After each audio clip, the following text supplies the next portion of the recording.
We have been overwhelmed by your response. Many people have posed the Optica question direct to my team and I. They know what we do for them. But what can active leaders in optics and photonics do for us? The answer is simple.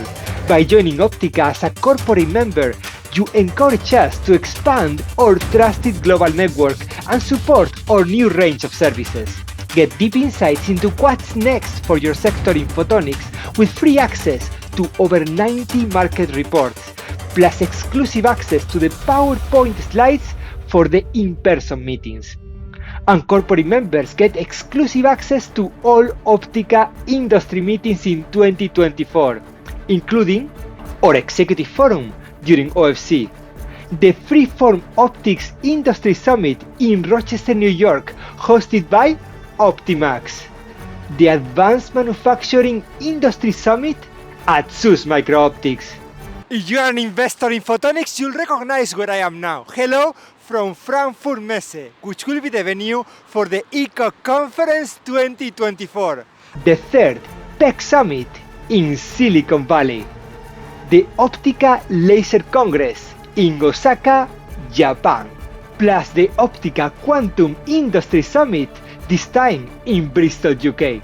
And remember, being a corporate member of Optica also gives you discounted access to many partner events such as Peak Summit Europe, Driving Vision News, and Peak International.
Join us on February 27th for the next Optica Online industry meeting. Give us 120 minutes and we will give you insights into realistic business opportunities in the world of new space.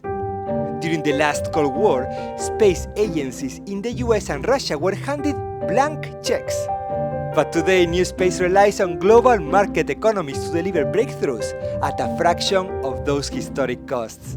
SpaceX, STARLINK, Project Kuiper dominate the headlines, but other players like India, Japan, Nigeria, and the United Arab Emirates are now entering the new race for new space. We will hear from several specialists about how agencies like DLR are working with industry partners like Tesat to take CubeSats to a new level. The major advantage of the new space move, and especially for the CubeSats, is that you have a very easy and fast access to space, which gives you the possibility that you can demonstrate your technology in the final environment. And therefore, CubeSats are mainly used as precursor missions to demonstrate single technologies for larger missions. Larger missions are usually still used in the classical space with larger satellites, but they need a very long development time. Swarms are the drones of space, really, and with CubeSats, they are so miniaturized that we have the opportunity to now experiment with swarms in space and actually demonstrate new sensing techniques which couldn't be achieved with single large monolithic spacecraft. Technologies that we expect to be used in CubeSats a lot is photonic integrated circuits. We will also get update from Bob Bramley, CEO of Laser Light Communications. How will lasers revolutionize global communication networks by integrating satellite and ground-based networks? And how soon will this be commercially viable? Our agenda also includes short contributions from active Optica corporate members, including Alpao, Gentech EO, K-Labs, Guchenhausgo, Optimax, PLX, Demcon, Scanway, and Asphericon. And I'm sure Mark Lukovic of 5 Reality will add interesting thoughts to this conversation. So that's our new Optica Online Space Industry meeting. So the future calls. How will you answer?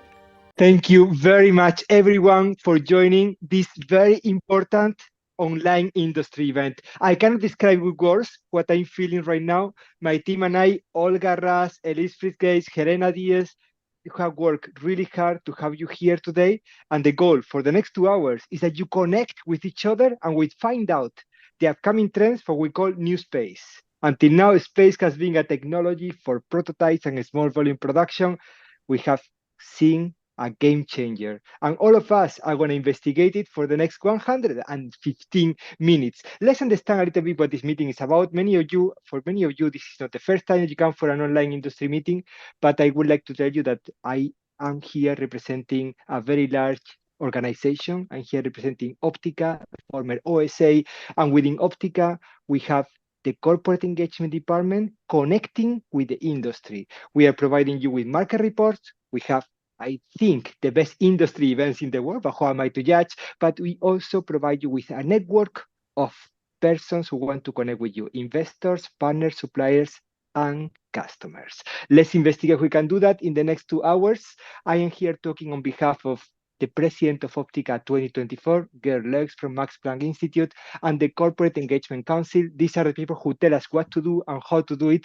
If we do it wrong, they are the ones to blame. I would like to let you know also that we have a long range of events online and face-to-face. You can see them at Optica Industry website, but also today is New Space. In a few weeks, 19th of March, laser micromachining. Please, if you are manufacturing laser optics or any kind of laser system for the next generation material processing, you should be there. That's going to be also spectacular. But today is all about new space. And as usual with these kind of events, we have 2 types of companies here. The companies who we call integrators and adopters, who are coming here to tell us what they need. That's today's ESA, DLR, ComStar Space Communications, and OroraTech. And then we have the companies, all of you, who are here to supply solutions for those needs. These are Gentech EO, Huchenhaus, Alpa, OHGF, PLX, Dencon, 5 Reality, Scanway, Asphericon, and K-Labs. But however, these are only the people who told us that they want to show one slide. These are the companies that registered for the meeting today. Olga Raz, director of optics at Optica, has done a great job understanding each company individually and setting up this supply chain. This is all our opinion, the puzzle that all of you, the 300 companies that registered for the meeting today, all of you can work together. We will publish this slide. Of course, no supply chain is 100% correct, but we do our best to classify it in the best way that we can. We will publish this in LinkedIn, in our newsletter. We want everyone to know that all of you registered for this meeting, and this is, in our opinion, in the opinion of Optica staff, the piece of the puzzle that you cover. And with this, I also would like to tell you that you remember we had the optica.org-market reports. Please go there regularly. I just published a report on OLED displays last night. Go there and download all the reports that we had there. We purchased this report from commercially available market analysts. Please make sure you use them. All corporate members have free access to all the market reports. And let's start the meeting. Let's start the meeting. And today, to start a meeting like this, I would like to remind everyone that Optica is global. Optica is global, and I'm a person who has a very close connection to the European Space Agency. To start a meeting like this, I would like to give the floor.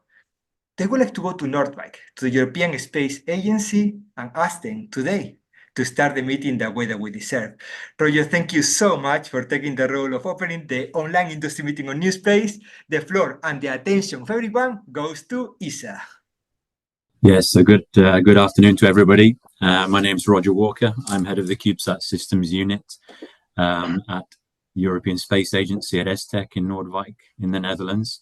I work in the Directorate of Technology, Engineering and Quality, and this afternoon I'm going to give you a short overview of our in-orbit demonstration CubeSat missions, really with a focus for this Optica event on missions that we are doing for demonstration of new compact optical payload technologies. We've been supporting the CubeSat sector, the industry sector in Europe, for more than 10 years in our technology program. We have had a number of CubeSats launched in the past. 9 of them have been launched. And we have another, more than 10 in design and development currently.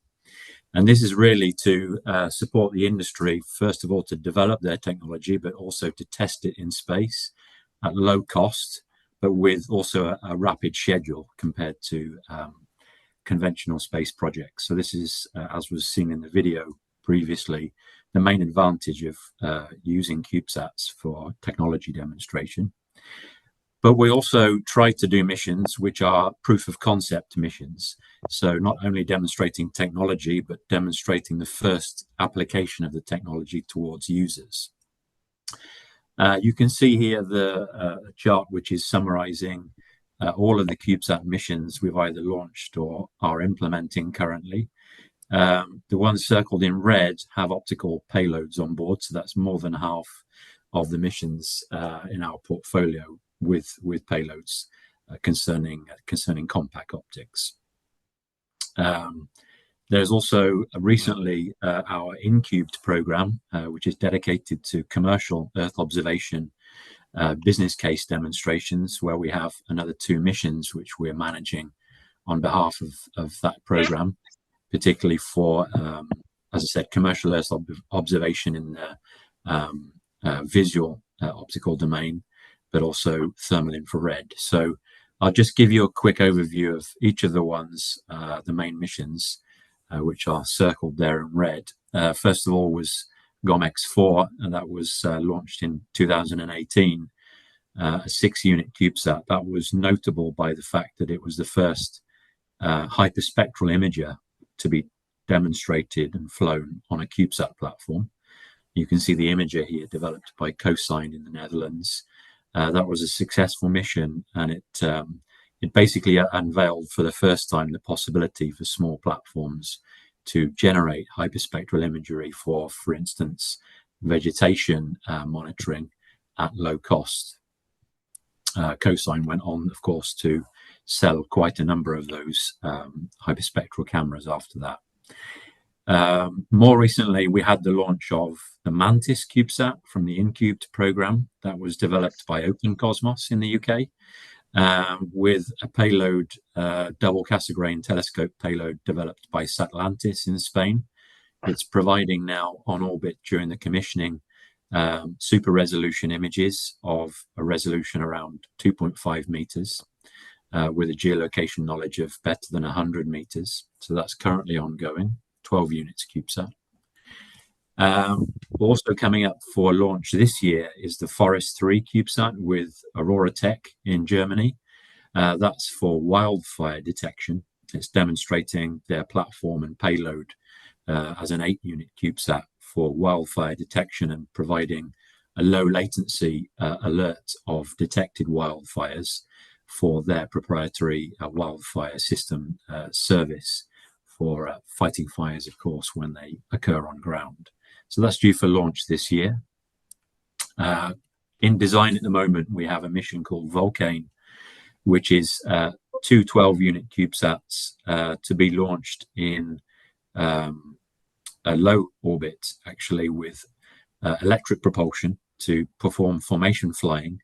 And both of those CubeSats will be carrying thermal infrared cameras and providing stereoscopic imaging in the thermal infrared of volcanic activity on the ground. So that's coming up for launch later on in 2026. So those are the ones that are really focused on Earth observation and use cases, but we have also one called CubeSpec in development for astronomy. That's a 6-unit CubeSat by University of Leuven led project, and that's for providing high spectral resolution spectrometry of bright stars. Basically, that's going to be providing measurements with a time series of spectrum of asteroseismology phenomena in bright pulsating stars. That's due for launch next year. And the challenging part of this is not only the optical payload, but also embedding line of sight stabilization techniques inside the payload in order to achieve an arc-second level 3-axis pointing for long duration acquisitions of the stellar spectra. So that's an active tip-tilt mirror inside the optical payload to get very highly stable measurements.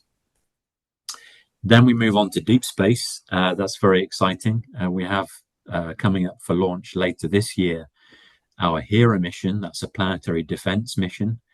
It's a large spacecraft of around 1 ton going to the Didymos asteroid, which has been previously impacted by the NASA DART spacecraft. So HERA will arrive in 2027 to perform follow-up observations of the impact. And it will carry 2 CubeSats on board and deploy those CubeSats at the asteroid, at actually the moon of the asteroid, which is called Dimorphos. One of those CubeSats is called Melani, developed by Tyvac International in Italy. And that's carrying on board a payload, which is a hyperspectral imager by VTT in Finland. You can see some pictures of the flight model of the spacecraft here. And that's going to be taking measurements of the surface composition of the asteroid. Then we move on to the moon. So we have a project called Lumio. That's currently gone past the preliminary design phase now. That's a lunar CubeSat mission, again, a 12 units CubeSat platform. It will be going to the far side of the moon, so what's called a halo orbit in the Earth-Moon Lagrange point number 2. So it's an orbit which basically has a permanent visibility of the far side of the moon. And when the far side is in darkness, we'll actually be performing high frame rate observations with an optical camera to detect impact flashes from meteoroids impacting the surface of the lunar far side. And this is very relevant for science in terms of improving meteoroid models, also hazards on the surface of the moon when in the future astronauts will go there and conduct surface operations. So that's due for launch in the 2027 timeframe.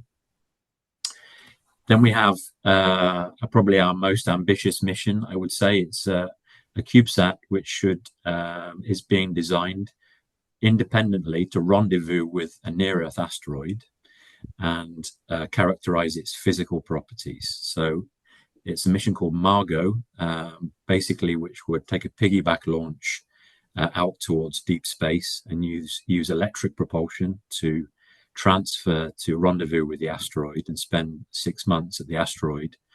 It will be carrying a hyperspectral imager, which you can see here in the slide, with 4 telescopes on board, taking spectral imaging in the VIS, near infrared and shortwave infrared wavelengths. And that will be for determining, as I said, physical properties for the presence of in situ resources on the surface of the asteroid, which could be later mined in the distant future. But this is a mission really, which we call a breakthrough mission, which should lower the entry-level cost of deep space exploration by more than a factor of 10, and potentially then lead on to fleets of the deep space CubeSats to address different applications like diversity in the asteroid population, resources, as I said, but also as a fast reconnaissance capability for planetary defense. So that's just a real flavor of what we're doing at ESA for small CubeSat missions demonstrating technologies with optical payloads. Thank you. Thank you, Roger. That was an amazing overview of everything what you do, and not only, let's say, for the missions, that everyone heard already, but really with the deep space and also lunar missions. You've mentioned some of the challenges, that you see in the development of the CubeSats.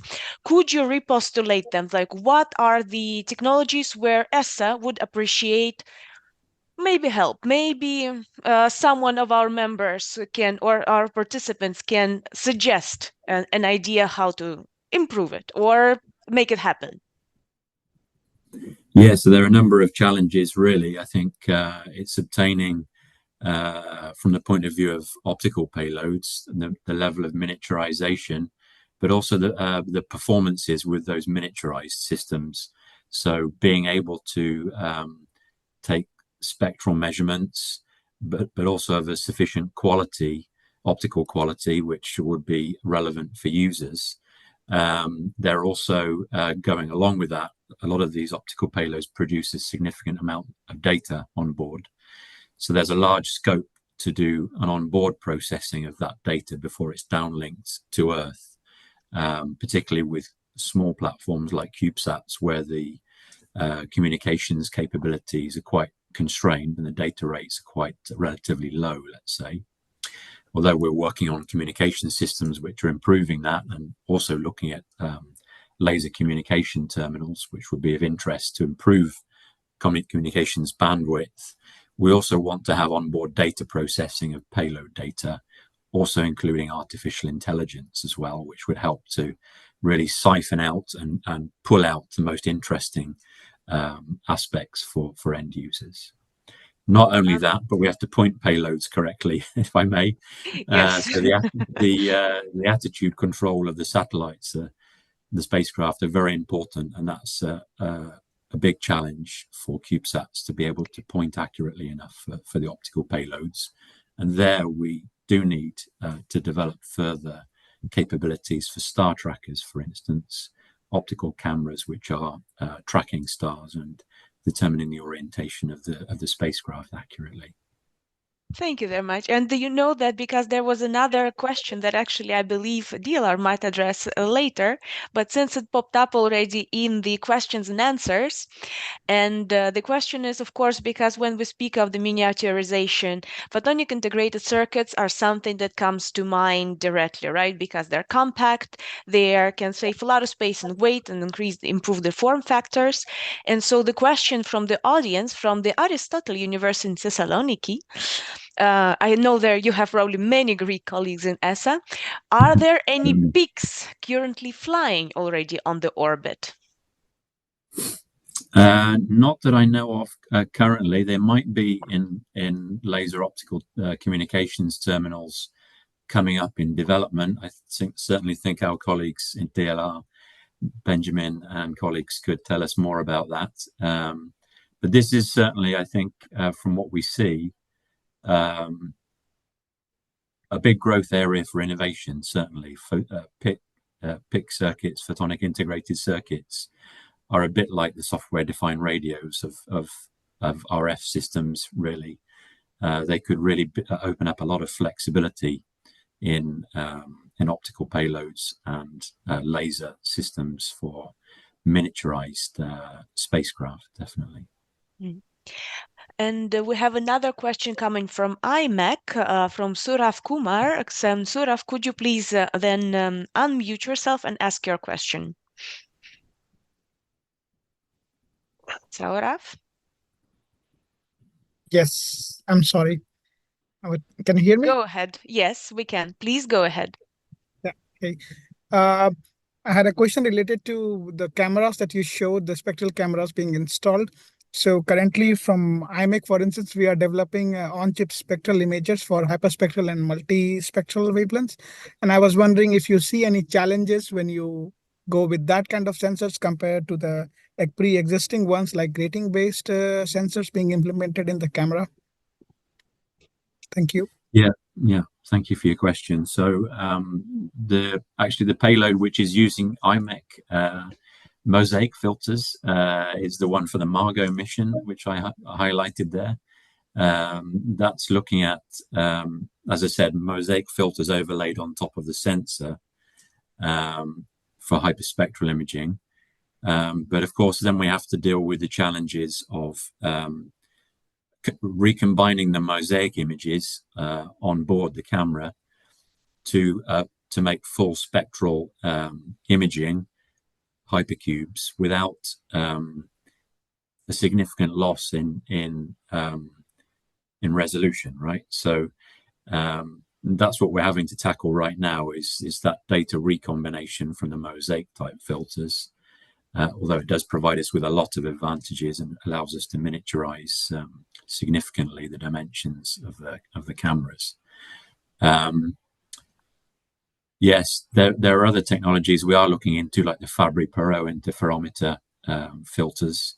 That's going to be flying on the Hira Milani CubeSat, which I mentioned there. So that will give us, with the variation of the band gap, the air gap in flight, the possibility to set the wavelength, the central wavelength of the images. So that's a different technology, of course, giving us full flexibility in flight compared to the mosaic images. But we also have to see that that's operational for several years with a mechanism with piezoelectric actuators. So the actual piezoelectric actuator part there is quite tricky as well.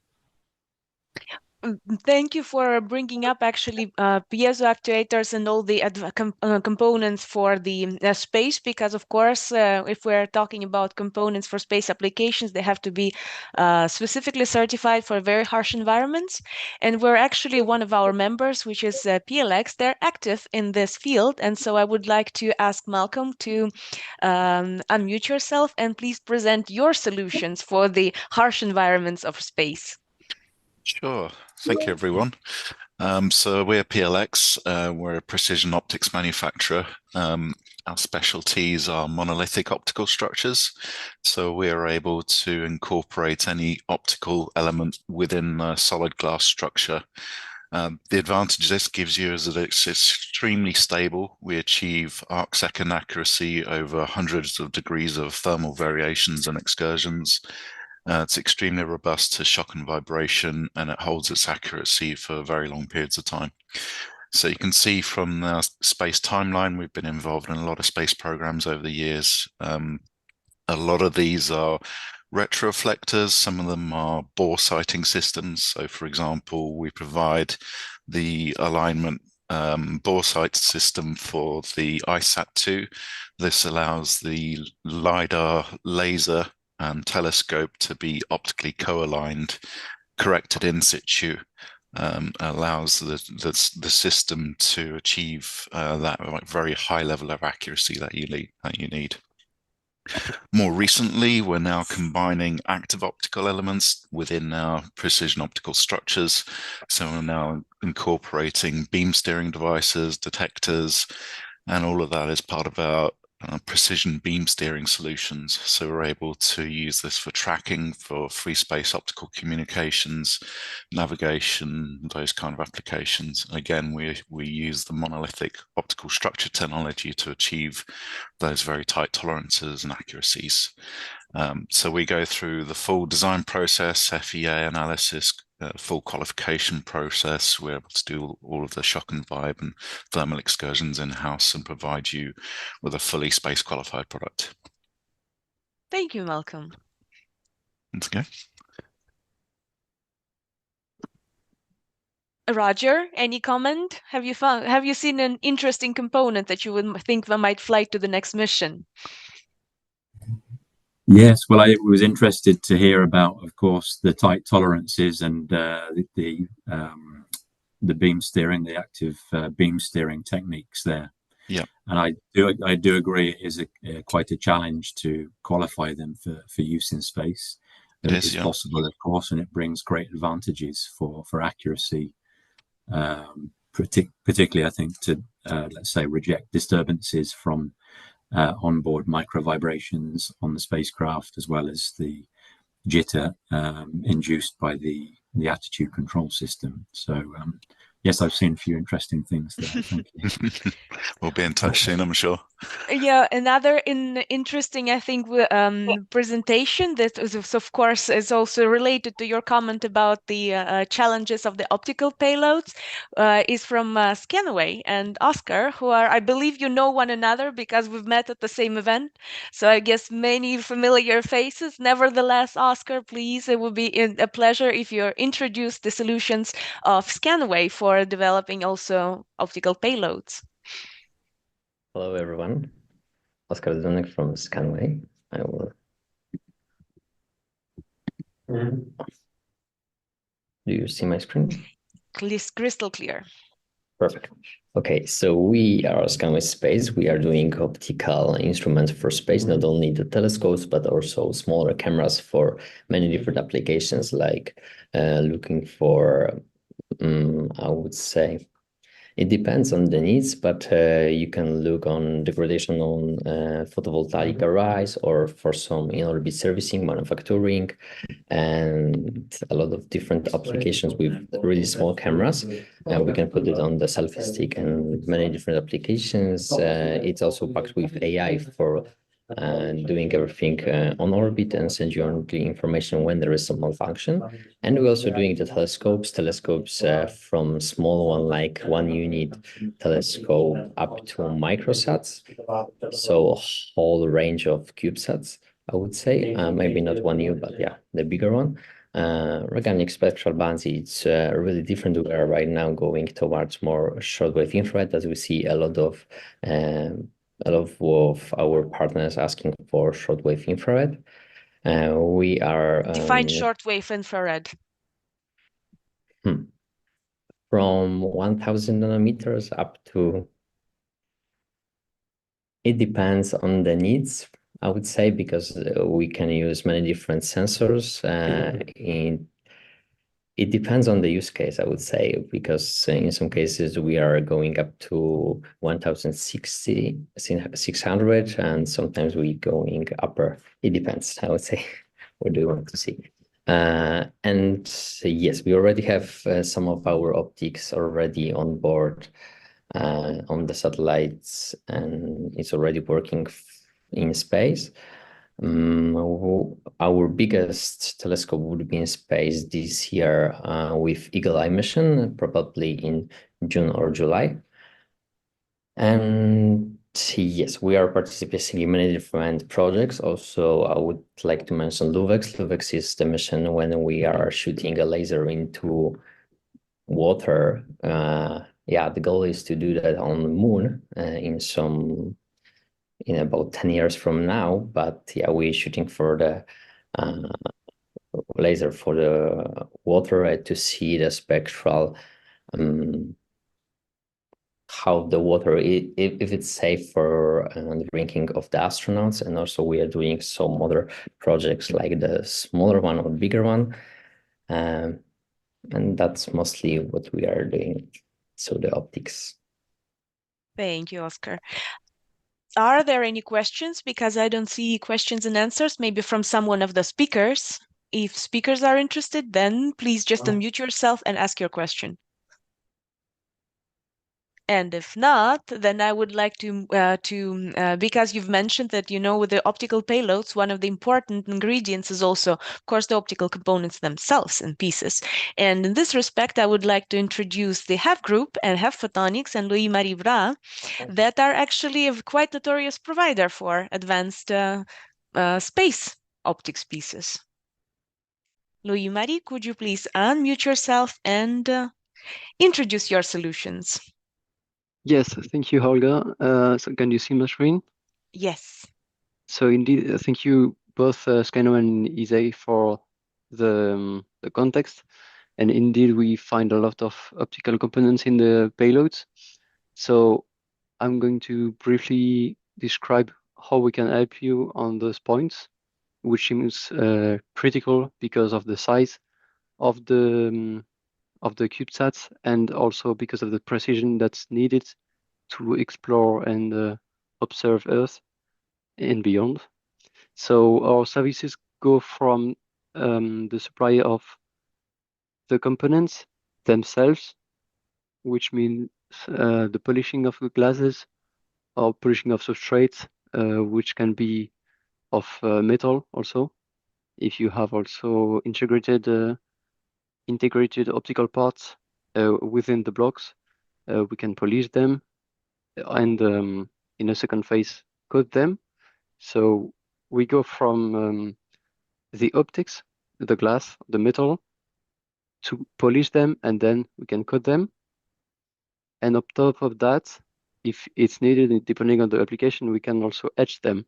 So to have patterns on it, This can be useful for the calibration of the focal planes or the resolution of the camera, depending on what you observe. And to comply with mass production also, mass production for space, at least, we use fine dicing. So we have bigger series of small components, keeping the precision. So those are some examples of the components we can have, like prisms, of course, lenses and mirrors. It can go also thinner into wave plates to have wavelength separators. For the coatings, we have obviously the anti-reflective and reflective coatings. We also use PVD for the electric coatings and black coatings. That can be also useful when they are qualified, because all of our coatings are qualified for space applications. So here is an example where you can see filters for hyperspectral cameras, imagers. And we can also coat the optical fibers ends when they are encapsulated. So this is one of the specificities of what we can coat. And obviously bigger mirrors for the biggest payloads, but also it means coating many small mirrors. About the etching and lithography, we have some in space already, some thousands, concerning the optical encoders. Those are used for you probably know them, for the positioning of the engines and directions of the satellites and the payloads. And you can also have calibration targets depending on the wavelengths you need, and it can be really specific. With all those components, we can also assemble them. So it means we have capacities for molecular adhesion, which is also qualified for space, and gluing, but it's avoided when it goes into space. And this goes all with the fine dicing. So everything that's processed before can be also diced into small parts. Here you have a scale of gold-coated part diced down, and there are actually both... Sorry? No, go ahead, it's fine. Okay, and they are both used with optical encoders for reflectivity positioning. And here are some examples of projects we've been working on in the space industry and aerospace, spatial with defense. So we have calibration targets and a lot of optical components in the supercam of the Perseverance rover. We work also on Earth ground stations, as you see here with the CTA and the Shark telescopes for the coating of the mirrors. And of course, when we have a lot of small optical components, they can go into planes, airplanes, and the Rafale in this case, which is our expertise comes from defense, and we apply it in space with also constrained environments. Thank you very much, Louis-Marie, for this. It is great to have HEF in Optica. And here, Louis-Marie, there is something that we ask everyone. This is our brand, right? This is our definition. We ask people the Optica question. This is what you can do for others, the other 600 corporate members of Optica, and what they can do for you. Louis-Marie, in the case of HEF Photon, it's a large company. What can we do for you? What can you do for us? Yes, sure. Thank you, Jose. So the services we have here can be applied, I'm sure, in the new space industry. The thing is, we are working for partners in this industry to grow and to develop this market. I'm sure Scanway, as you explained with your payloads, we can work together and you can work together with other- many of us. Let me give you an example. I'm yes. going to introduce you to a company that is leading the activities in Optica in optics, and this company is coming all the way from France, and it's called Alpao. Juliet Chacton, thank you very much for joining a meeting in space. If you organize a meeting, Alpao has to be here. Adaptive optics from Alpao need to be here. Julian, what's on your mind? Yes, my question, or do you want the full presentation? First, the question. Okay, so just I was interested by the dicing process that you presented just before. What kind of material can you process, and what kind of application is it for? Yes, thank you, Julien. So the dicing we have, it's with a diamond dicing wheel. We can dice them into really thin pieces and also have the rugosity of down to 3 microns on the walls of the dicing, so it can be the gold coated sheet I show you goes into space also for reflections mirrors for the encoders. More generally, we use the dicing to have bigger quantities of small pieces. So we dice down the glasses, the metals, the PMMA plastics materials. Look, you said 3 microns, and that's the what is the 3 microns? Is the size of the defects on the facet, or what are these? Yes, it's exactly this.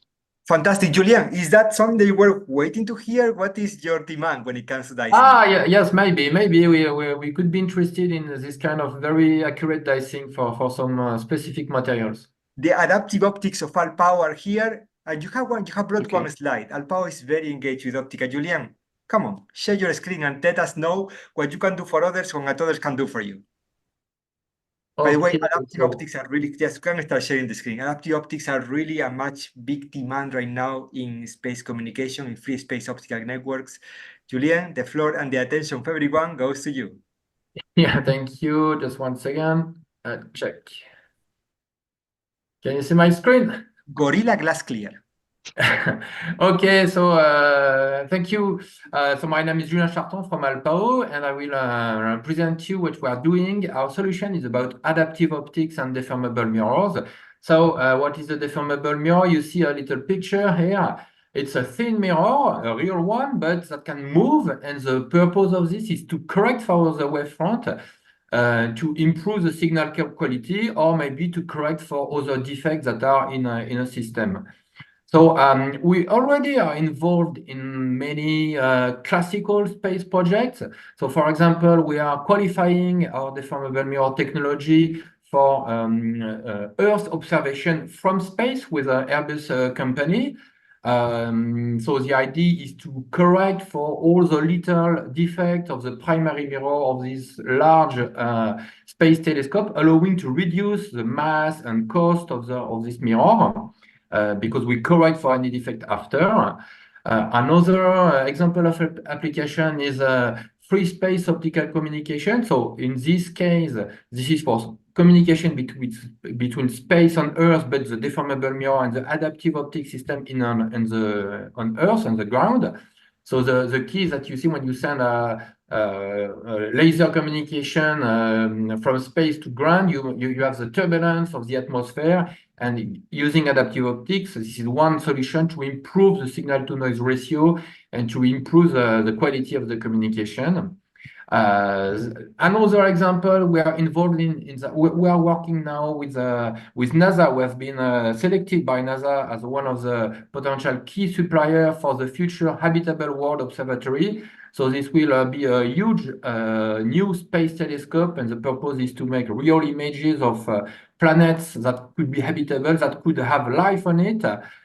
So all these projects are amazing. In this case, for NASA, the goal is to correct the wavefront to the level of a few picometers. So it's very challenging, but of course, this is a very long project. So what we are looking here is to to access we are looking for new space projects to speed up the TRL of our technology.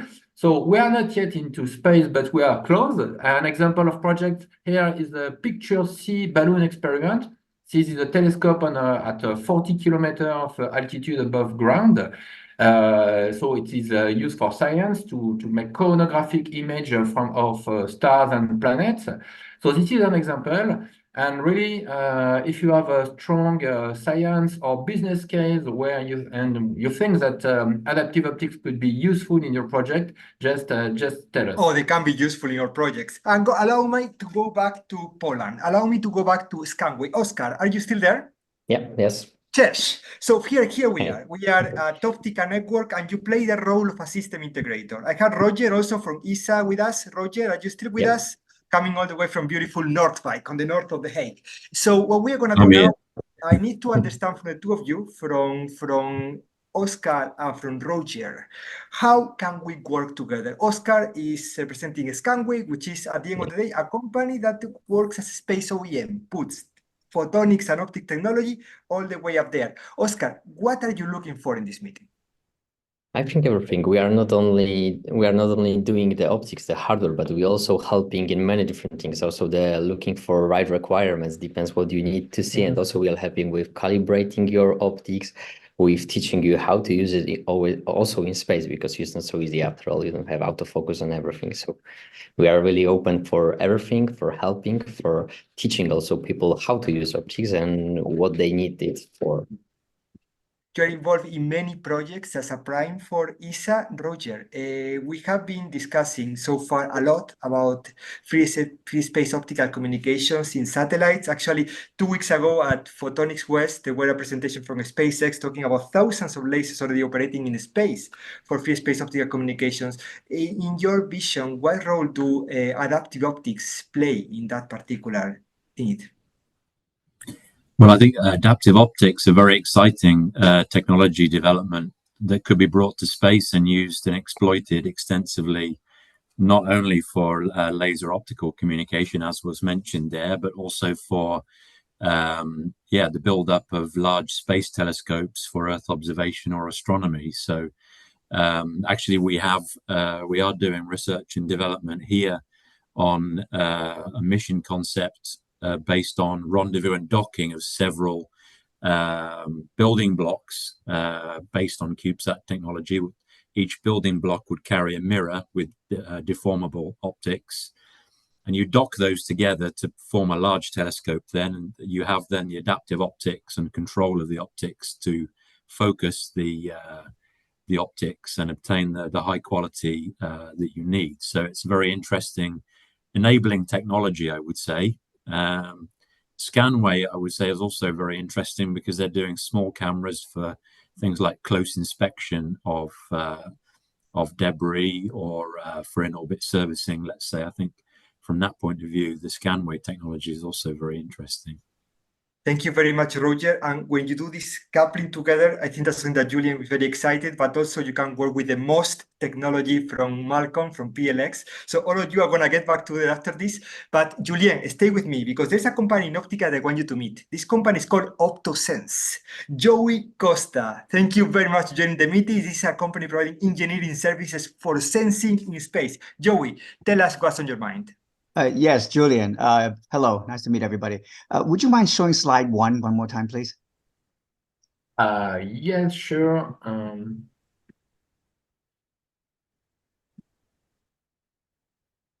You can start phrasing the question, Joey. Yes, of course. So in your first slide, you demonstrated right there, yeah, the general concept of, you deform a mirror, right? Yeah. I hope it's not a question that's too far out. What is a maximum density you can do on your drivers?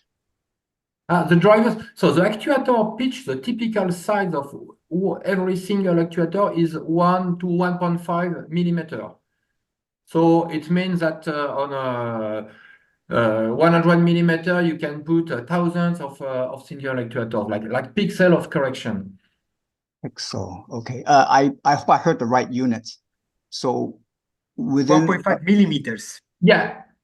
1.5 millimeters. That's the density. I see. Okay. So so so about in a centimeter, you got 6 by 6 roughly, right? Roughly 6 by 6. Okay. Yes, typically. And then now let's say I have a very big optic. I don't know, 10 meters. Okay, big mirror, right? You wouldn't go to that density, would you? No, well, it's not impossible, but if you want to correct for the optical aberration from a large mirror, usually you put a smaller deformable mirror in a plane that is optically conjugated with what you want to correct for, and this is much simpler. I see. Understood. Well, thank you very much. Appreciate it. No, thank you, Joey, for being part of Optica, and thank you for bringing the engineering services on space photonic sensing to us. Julien, so far you are rocking it, but there's going to be more questions coming to you in a little bit. Allow us to go to Germany now. Allow us to go to the German Aerospace Center. We are going to address now another need from one of the giants in the space technology worldwide. Benjamin, thank you very much for being with us today. The floor and the attention for everyone goes to DLR. Yes, Jose, thank you very much. Thank you very much for the invite. So my name is Benjamin Roediger. I'm responsible for the technical development of the laser communication terminals, especially designed for CubeSats. We already heard a lot about hyperspectral cameras, high resolution cameras. And Roger, thank you very much for mentioning the challenges. And I'm happy to show you our possible solutions, how we could overcome the challenges radio frequency channels give us so far.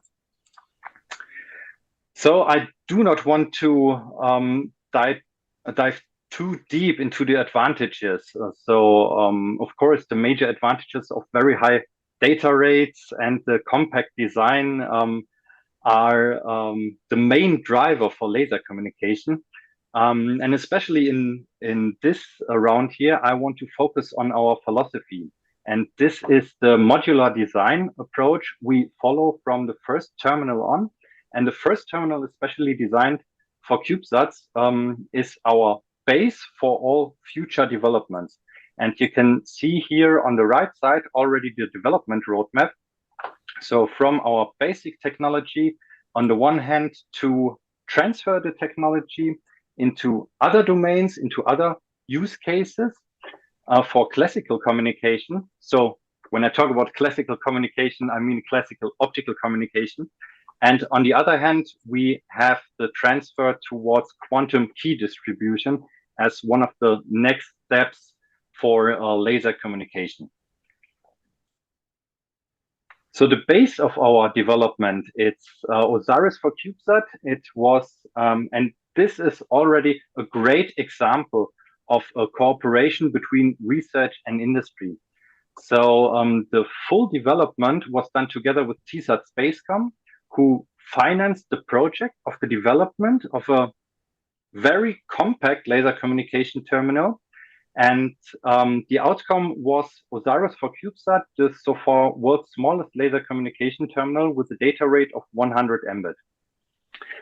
We already talked about the challenges of accurate pointing. And that's why OSIRIS for CubeSat is equipped with a fine pointing assembly, which can compensate inaccuracies of the satellite by up to ±1 degree. And with that, being able to steer the beam very, very accurate to the ground station, that we can achieve the high power density we need for the high data rate. Tesat already took over this design, and you can see it on the right hand. So this is the first sold Cube LCT. So Tesat took over the full design without any change, which is for us as a research institute a big honor that they took over the full design without any change, and they have it now in their portfolio under the name Cube LCT. Part of the development was the demonstrator mission. And the demonstrator mission, Pixel 1, started in January 21. And afterwards, we learned a lot about satellite attitude system, and especially about star trackers, which took us roughly 2 years to stabilize the pointing. And it showed us that we are still highly depending on high accurate sensors on CubeSats. And it took us more or less 2.5 years that in June 23, we could, for the first time, establish an optical connection to our ground station, which you can see on the right. And this year, this is not a picture, this is a video of the laser coming from the satellite, and that it's that stable. This is the major result of our terminal, because this shows how accurate our control loop is and how stable the pointing works with our fine pointing assembly. The goal was to demonstrate this terminal in a quasi-operational scenario. That's why we transmit a picture, but the picture itself, this is not the great success of the mission. The success is that we could demonstrate a full end-to-end verification. So from taking the picture, encoding, transferring via laser, and decode it on the ground, that is the major result, because with this we can show a scenario which comes very close to a customer's need in the end, and that shows the capability to take it over into a commercial market by Tesat in the end. And just to give you some numbers, so we had during this link, this was in middle of September, we had 1.5 minutes of link. We could transfer roughly 2,000 error-free pictures of this one, and this shows the big advantages of laser communication at that point. As I said, OSIRIS for CubeSat is our base technology, and the next step is to transfer the capabilities of laser communication into the inter-satellite link domain. OSIRIS for CubeSat is a pure transmitter for direct to Earth, so transferring data from a satellite to the ground. And now we want to connect satellite with each other, because a major use case of CubeSats are constellations or mega constellations. And also there, with the increasing number of satellites, the number of channels increases as well. And therefore, we have to find solutions, especially when we think about registrations like from ITU or channel crosstalk. Therefore, we provide a solution based on the OSIRIS for CubeSat payload, which you can see here in the first engineering model of the Cube ISL payload. So we reuse most of the parts, and our standard interfaces allow to easily extend them by other subsystems. So for example, in Cube ISL, we use an ADFA, so a fiber amplifier, to amplify the signal that we get more laser power, and to be more independent from the satellite for the receiving of the signal and the and decoding. To do it inside the terminal, we extend it with a data handling unit. In the first demonstrator mission, we will show the capabilities of this terminal in an intraplane scenario. So the satellites are flying directly behind each other, and but this is not what we want in a final mission. So this is the first demonstrator, and the next step is to extend this terminal with a cross-pointing assembly, which consists of a prism, and the prism steers the beam in a 180-degree hemisphere that we can also serve in the future missions, then also cross-plane or interplane scenarios with the same terminal. Beside the classical optical communication, the next step is towards very secure communication, especially in military or political context. You want to have fully secure links, and therefore quantum key distribution is one next step. There we are working in two projects, or two parts of one project. It's Cube 1 and Cube 2. This is a cooperation between several universities and research institutes like Ludwig Maximilian University in Munich, Max Planck Institute in Erlangen, Center of Telematic, who builds the satellite, and OHB as a commercial partner here again, because we need this strong connection to the industry at that point. And on this picture, you can see the first payload of Cube 1, which will demonstrate precursor experiments towards quantum key distribution. And in Cube 2, we extend this terminal by a telescope to close the link budget for a real quantum key distribution to generate a key optically at the ground station. So far, we were talking about the transmitter part. We at DLR are also working, of course, on the receiver part because we have to get the data down, and therefore we have we further improved our optical ground station. It was 1.5 years ago when we extended our existing one from a 40 centimeter aperture to a 80 centimeter aperture. But the major advantage we have with this new optical ground station is the QD path. So before we had all the measurement equipment directly attached to the telescope, and now with the QD path, we are able to reflect the received signal through a tube in a lab, which is below the optical ground station. And on this table, you can then further analyze the signal. We have adaptive optics. We already heard from Julian, deformable mirrors to correct the atmospheric effects. And there you have much broader capabilities, and you can install much more measurement equipment to characterize the atmosphere for quantum key distribution, and also for the capability of receiving the signal. And you can build up everything together without changing the setup for each and every mission. That was so far the wrap up of the of some projects we have at DLR towards laser communication. And yeah, I'm happy to answer your questions. Thank you very much, Benjamin.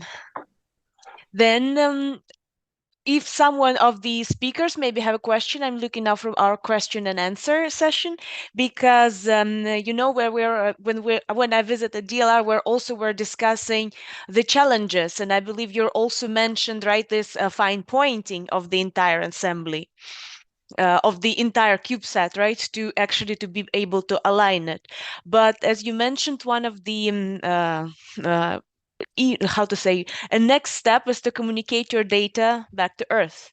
And how are the developments with the ground stations? Because I think we have an interesting partner here, which is actually actively working in developing the ground segment. And I would like to offer Olivier from KL Labs to unmute himself and share his suggestions, because I believe you two can be really excellent partners in developing the ground segment. Yes, thank you very much. Hope you can hear me. Yes. Yes, great. It's a great transition because we are very happy to see this Pixel mission successful. We know the challenges of bringing data back to Earth, and we are first congratulations to the DLR. And our goal at KL Labs is to work on the other part, not the laser communication terminals, but the ground. I am trying to share just one slide to summarize this. I hope it's working now. Not yet. Not yet. Now it works. Okay, supposed to work. Great. So a quick introduction about KL Labs. We are a company based in France. And what you see here in this beautiful picture is, well, not a representative day in Brittany. Usually it's not as blue skies as this. However, it happens. And in our building, we have this beautiful optical ground station.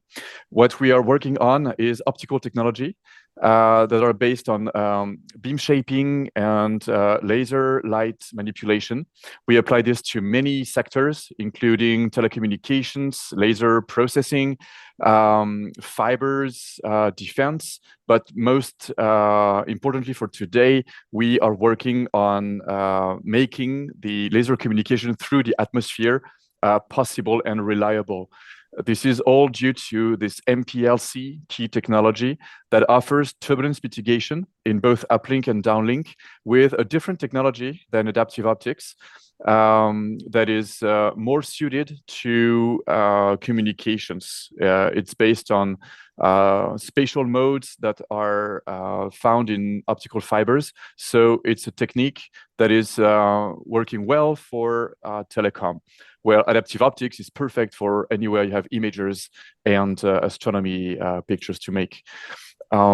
Skylab's mission is to make laser communication possible through the atmosphere with optical ground stations for space-to-ground SATCOM. The goal is to be compatible with all available standards, CCSDS, which is developed by different space agencies, and also SDA, which is pushed by the US defense constellations and is becoming kind of a new industry standard.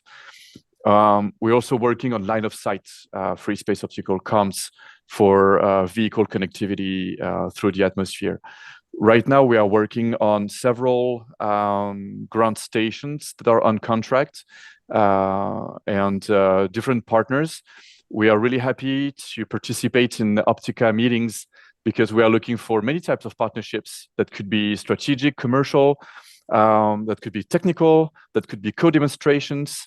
And we already have some demonstrations and mutual publications done with the DLR in the past, and some we hope to have more coming in the future, but it's not exclusive, of course. The goal is to make this a reality together, break this chicken and egg issue by bringing both ground and space solutions, and we need support from the industry as well as support from the market, and we're happy to discuss this with all partners and viewers of this webinar. Thank you very much, Olivier. So Benjamin, when you're looking at the advances of the Skylabs, any comments or questions from your side? Yes, it's indeed going into the right direction. Olivier, you mentioned the chicken and egg problem, which was for many years really an issue for laser communication. I have the feeling that we, in the meantime, could solve it. There are more and more terminals in space, and more ground stations popping out of the ground. I think the most important part is the standardization. You need standards to communicate with each other, that people are also know what they need, in which direction they have to make their development. And I think this is really great that to see that we are working in on the same topic, and also supporting these standards like CCSDS and SDA, where also we intend to be compatible together with Tesat. For example, the CubeISL payload, which will be then compatible or taken over as SCOT 20 from Tesat, which will then be compatible to the SDA standard. And I think this is the major part, that we connect both worlds or both parts to each other. Yeah, that's absolutely true, and I agree with the standardization, which is an absolute prerequisite for deployment. I think the chicken and egg issue is now solved. We have both. We have terminals in space. We have ground stations on Earth, and we have several. It's not just one or two projects. It's becoming industrial. It's becoming real, and the numbers are growing exponentially every year. Now, if we want this to be a commercial and industrial success, we need to bring the industry together using standards. It's absolutely right. I think one of the first interventions from today was a description of all the ESA programs with Earth observation satellites, and there are more and more. All these are producing tremendous amounts of data. I heard about wildfire. We will speak about imaging, this later, so don't worry. So we need to bring that data back. Yeah, and one thing I would like to add, because of laser communication, always the first question is, what about clouds? And this is exactly the solution. We have to build something like a ground station network. We have this in the Arab world, where several companies have their UHF or S-band ground station distributed around the globe. And this is also what we need for laser communication, because in the end, the customer is not interested over which ground station he gets this data. He wants to get this data. And when we have 8, 10, 12 optical ground stations around the globe, then we do not have the issue with cloud coverage anymore, because during one flyover, there will be always at least one ground station where you can downlink your data. And when we talk about gigabit, like in the modern solutions for CubeSats, then you need just one flyover, maybe less than a minute, and you can already download all your data, and then you can contribute then all over the globe. And I think that's the major part that we think in this direction of interoperability, because this is the way we can serve then this as a service to the customer. I have actually a question to both of you, and forgive me, it's maybe also to Roger and to the other specialists. Maybe it's a little bit naive. When you can imagine that you need to shoot the entire light to communicate the data from the satellite back to Earth, which level of the output power do we roughly talk about that needs to reach the ground? Do you have maybe like a rule of thumb? How much has to arrive? If we're not speaking of quantum communication, right, when you need one photon, ideally, but really to have a reliable transmission. Any ideas? Because I think someone in the room might have an idea as what are the values are. So Benjamin, you'll brave this not... question. Yes, so especially in the part of the development of the optical ground station, we also develop our receiver in-house. So there are different technology like pin diodes, or mainly used in our systems are avalanche photodiodes, who have certain sensitivity in the area of nanowatt or even picowatt. So it's hard to say specific numbers because in the link budget there are so many parameters which you have to consider. So the power density, which is transmit from the laser terminal, the aperture of the ground station, the data rate is very crucial. So it's a huge difference if you want to have the advantages in comparably low data rate like 10 Mbit, when you just want to have a reliable connection, or if you want to have a high throughput like a gigabit, then then you're already in a magnitude of 100 in the difference. So this is hard to tell. I asked you actually this question not out of maybe with a little bit of the backside idea, because I wanted to actually pose the same question to Fel Legrand from Gentech, that are actually specializing not only on measuring the power but also characterizing the beams that the satellites might send to one another. So Fel, maybe you have an angle, or let's say a touch on this question. Yeah, thank you, Olga, for the introduction. That's a very good question. And so I'm Fel Legrand at Gentech EO. We measure laser power, energy, beam profile. I have a slide to show you guys. But that was exactly my question when was mentioned the cloud issues. Like, are there any standards like the maximum power that could be used to bring data back down to Earth and to kind of vaporize cloud? Could we use like, I don't know, 1 watt, 10 watts, 100 watts? I mean, safety issues, of course, but that's an excellent question. How far can we go?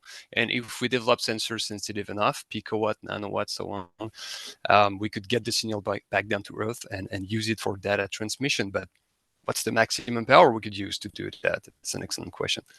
Olga, would you like me to go through my my slide already? Yes, please. Yeah, all right.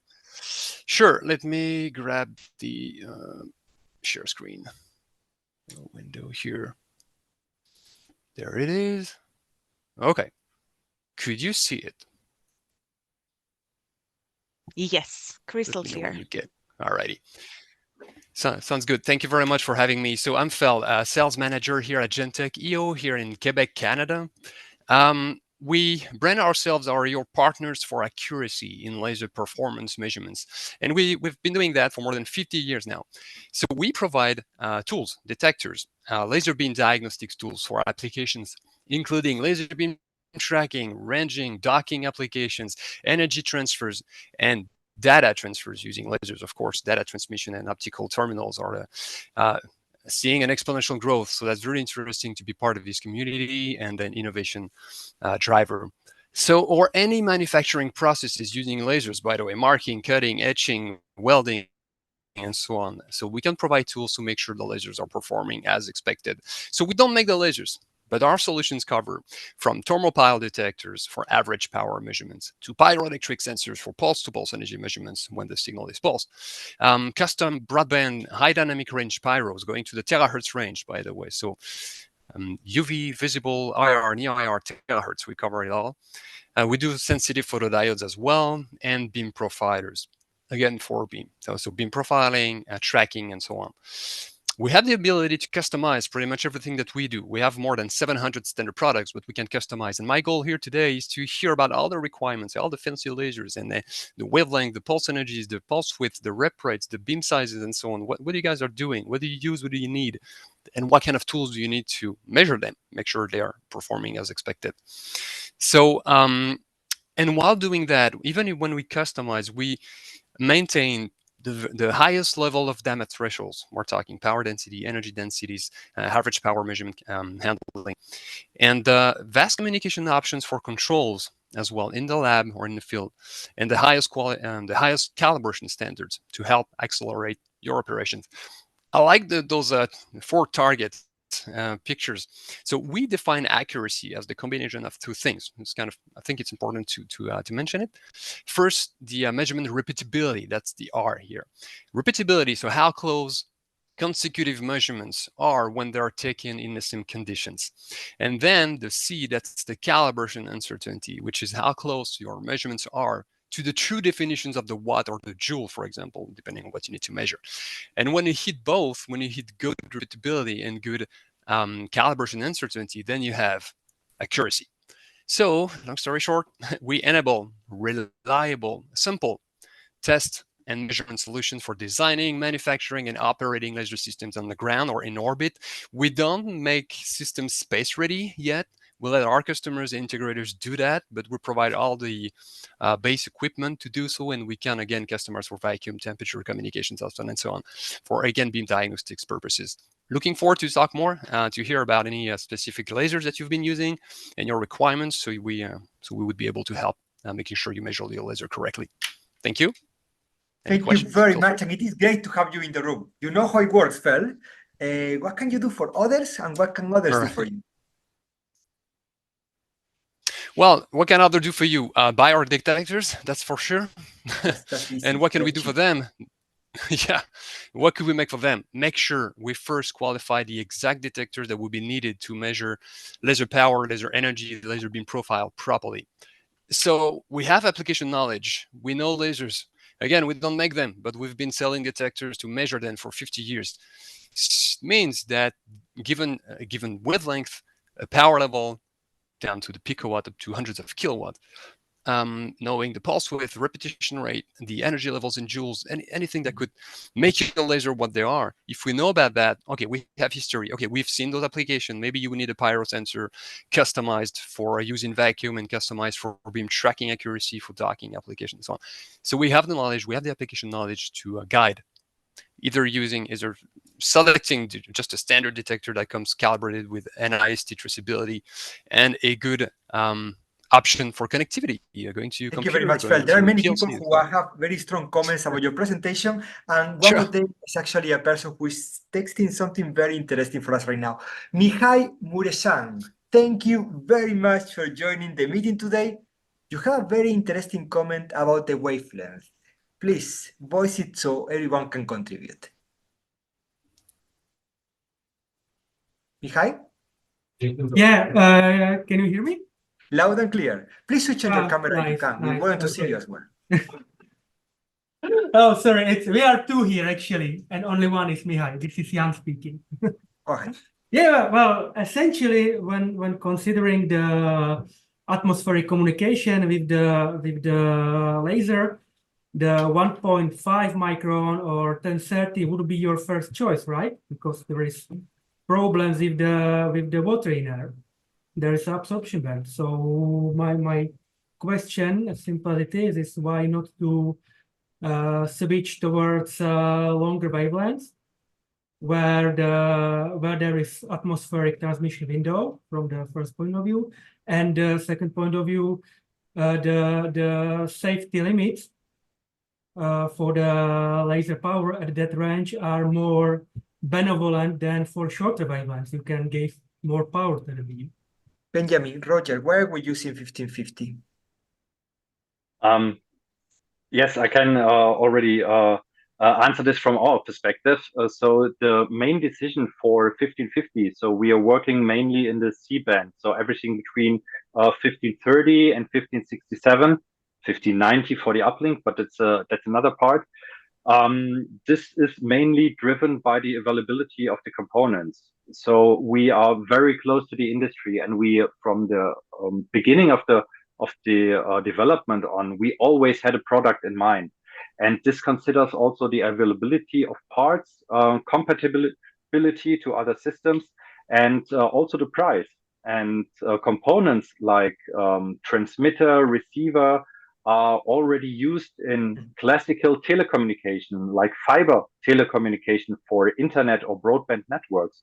So the variety of available components is much, much larger in these wavelengths, and this decreases on the one hand the price of the terminal, and on the other hand also the effort of the development. And with this we can transfer this benefit also to when we think about mass productions, when we think about constellations where you need dozens or hundreds or thousands of terminals, then every single chip where you can, or every single part where you can save a little bit of money is then worth it.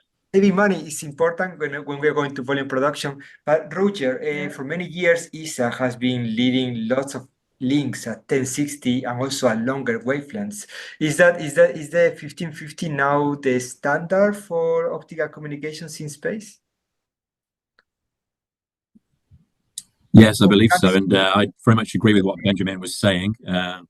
Also, when you look at the new space sector, particularly CubeSats, they've leveraged extensively terrestrial commercial off-the-shelf components and used them in space, particularly for the reasons of very low costs. So I think this is an excellent example of COTS components being leveraged because they're there for other purposes. And I think looking at other wavelengths, if there were other terrestrial uses for needing components in other wavelengths, then they could be leveraged in future as well, of course, then with the economies of scale in production and so on. I believe mid-wave infrared is coming really strong. Mid-infrared optics, mid-infrared lasers, mid-infrared detectors are coming really strong. I believe it because I know a person at Iridium called Jason Palidwar. Jason, please tell us what's your take on this, because you've been working already with the Canadian Space Agency.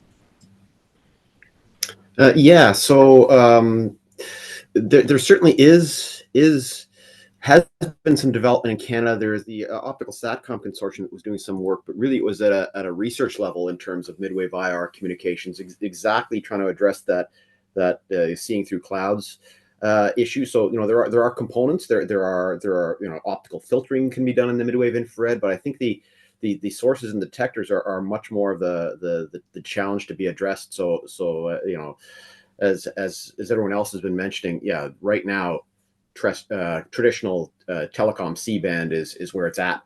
Certainly for optical inter-satellite links, it only makes sense in orbit. But even space to ground at this point, midwave IR, I think is really exploratory at this point. I'd say, I mean, certainly the kind of components that we can produce and do produce for Earth observation applications, for example, here at Iridium in terms of optical filtering. But in terms of communication, it still is dominated in the traditional C-band. And we also would like to give the floor to a company that comes all the way from Vilnius, Lithuania, Andrius from Optoman. Thank you very much for being with us today. And I think you have a question for some of the people in the room. I will come back to Andrius in a second, but now I can't wait. Hi. Okay. So Andrius, please tell us, what's your question? Yeah, so hi everyone. So actually, recently I've just discovered that ESA and NASA started to use different transmitted and reflected wavelengths. This was in order to separate those. So I'm not sure whether this is correct or not. So I would be very happy to hear comments and insights. Roger, would you like to comment? Allow me to write down that question and try to find an answer myself. Yeah, I'm afraid I couldn't answer that question, unfortunately. It is time now to go to a person that means a lot to Optica and to our space activities. We want to welcome to the floor Laser Light Holdings and Robert Bramley. Robert, thank you very much for being with us. Tell us what's on your mind so far. I think you have some comments for the people, and then you can share your slides.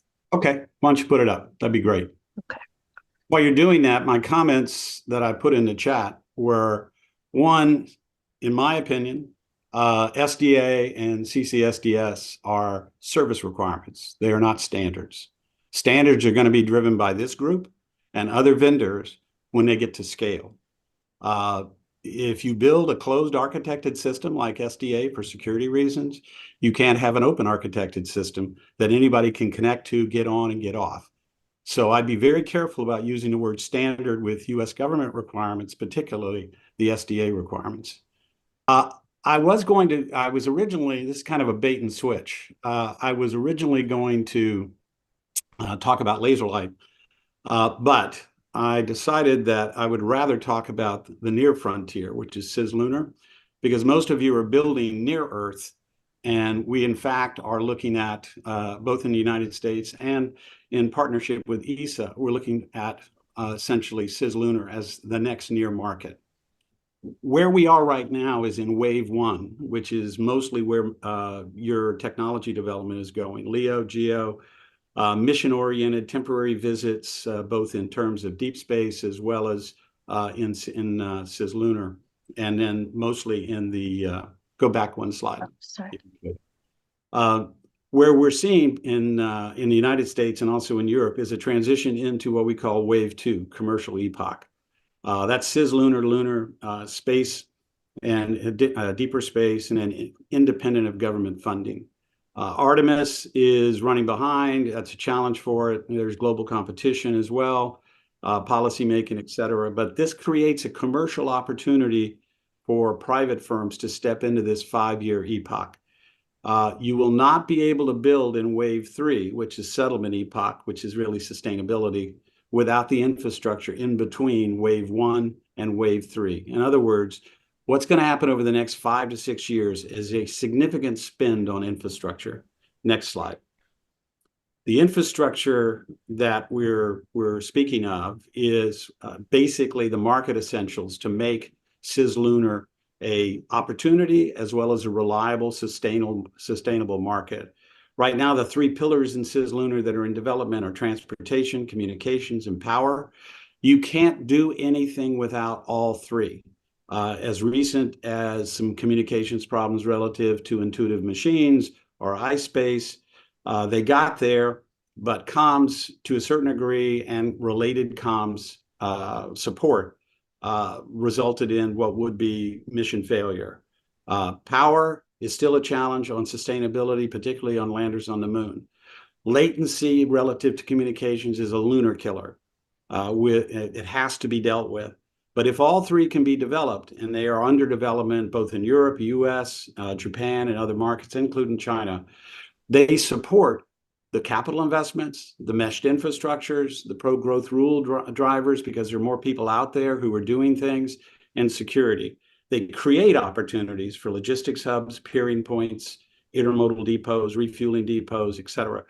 All of these are going to require your technology. They're going to require more than a CubeSat. They're going to require more than small sats. They're going to require permanent on-station physical infrastructure. Next slide. We all know what the problem is, and particularly in cislunar, and that's swap. Everyone really has to balance swap. The idea here is that you create a reciprocal infrastructure where those who have swap challenges can basically offload some of their requirements to something that would be, in fact, have greater swap to give. Swap as a service, if you will. And in that swap exchange, you end up having to be able to communicate with each other, which is networking. The new space data market, which is essentially the end product of what you all are building, because you're building transmission systems, you're building software, you're building infrastructure, cameras, those that are gathering data, whether it be for the Earth, EOS data, or in cislunar and around the moon, spectral data, all transition across this sea. And as you move across it, you're going to need PNT, SSA, and STM data. So what does it look like? Comstar is planning on deploying its satellite system as a NAP, and that's basically a network access point. Those of you who are telecom people, like NAP of Americas, is a central point, a meet-me point for communications infrastructure for purposes of not just relay, storage, in addition to that, buffering. It's a dual system or a hybrid system of RF and optical. It'll operate on 1550, but by some discussions, Roger, we may also carry a 1060-64 payload. So we have the capability of running both of those systems. It's there to support companies that are around the moon in what would be a low Earth orbit or on the moon that have low swap. So instead of going 240,000 miles or DTE to be able to do command and control or TT&C, they can go to Comstar. And Comstar in turn can either relay or have onboard command and control, very much similar to an AWS outpost, where the hub is the Earth, the outpost is Comstar, until more facilities are built on the moon, when they become the outpost and Comstar becomes the hub. It connects to its sister company, Laserlight. Next slide. Laserlight, as most of you know, is a planned global distribution system, which is only optical. There is no RF on Laserlight, but it also has 200 ground stations to support the Laserlight network. I mentioned earlier that there was a reference about 8 to 10 ground stations. Our evaluation is if you're going to do carrier grade service in optics on the globe, you need 200, and you need that kind of scale to match up with the scale of the ground networks that you're supporting. Next slide. So you have now an end-to-end service where you have Comstars relaying into Laserlight and either going directly to RF ground stations and or to optical for distribution on the Laserlight network.